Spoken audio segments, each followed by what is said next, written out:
Kindle gezeigte Videoarbeit von mir beschäftigt sich eigentlich mit dem Moment der Entscheidung, die bei einem Systemwechsel passiert. Und zwar geht es um radikalen Widerstand.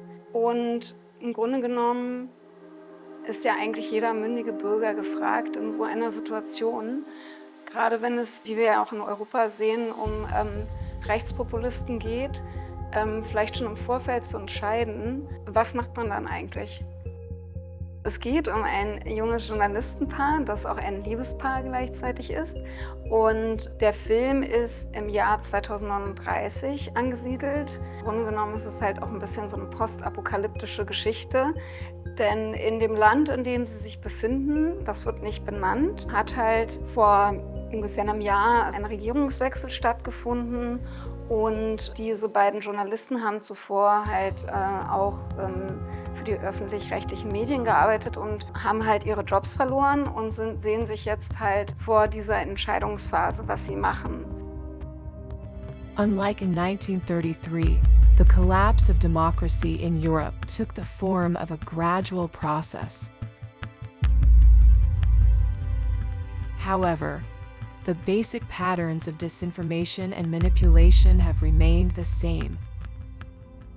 Und dieses Liebespaar muss sich halt gleichzeitig auch fragen, was wollen wir jetzt persönlich? Und das ist dann halt eben gekoppelt an das ganze System, weil es ist ja ein Überwachungsstaat inzwischen und in diesem Überwachungsstaat ist alles überwacht. Also die ganze Zeit geht es um Gesichtserkennung und wenn man sich tatsächlich für Widerstand entscheidet und in diese Widerstandsbewegung geht, dann muss man halt auch mit den Konsequenzen leben, also in dem Falle Ride or Die und sie entscheiden sich im Grunde genommen fast schon für den Tod.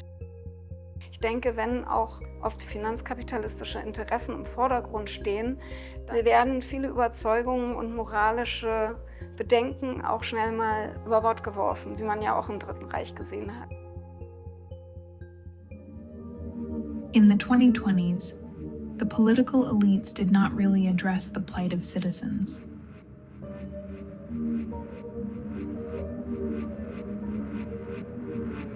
Debates about justice were distracted by the absence of transparency,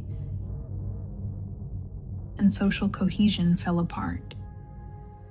Und das, denke ich, ist im Moment auch wirklich sehr heikel, weil halt zum Teil einfach nicht drauf eingegangen wird, auf die Probleme der Menschen. Und es ist halt auch ein Problem des Kapitalismus, aber auch eben ein Problem des gesellschaftlichen Systems und auch der etablierten Parteien. Der Film ist halt auch natürlich dazu gedacht, dass man jetzt nicht, ich sag jetzt mal so salopp, so zugeballert wird, nur mit politischen Fakten, sondern es ist eigentlich so der Versuch mit so einem Inner Voices, die auf einer persönlichen Ebene dieses Problem umreißen, auch dieses Gefühl der Leute zu transportieren.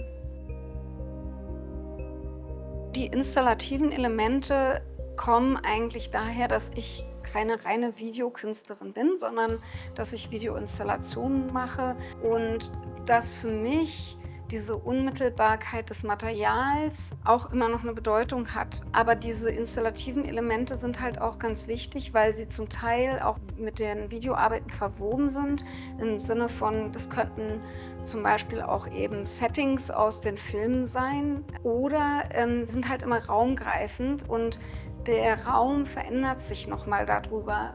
Wenn wir jetzt zum Beispiel dieses Spiegellichtobjekt hier haben, das heißt ja Look into the Mirror, das ist sozusagen auch nochmal so eine Aufforderung, ohne jetzt zu didaktisch zu sein, aber sich selbst wirklich nochmal zu sehen. Und vielleicht erschreckt man sich sogar, dass man sich da so sieht, irgendwie überlebensgroß. Dieses Bett ist natürlich auch eine Referenz auf dieses Liebespaar. Ich finde wirklich sehr schön den Gedanken, dass zwei fremde Personen sich den Film angucken, auf diesem Bett liegen, jeder auf seinem Kissen und sozusagen an einem der persönlichsten Orte, an dem man sich aufhalten kann und dann in den Diskurs treten könnte. Also das Allerliebste wäre mir, wenn die zwei Personen sich jetzt streiten würden über den Filminhalt.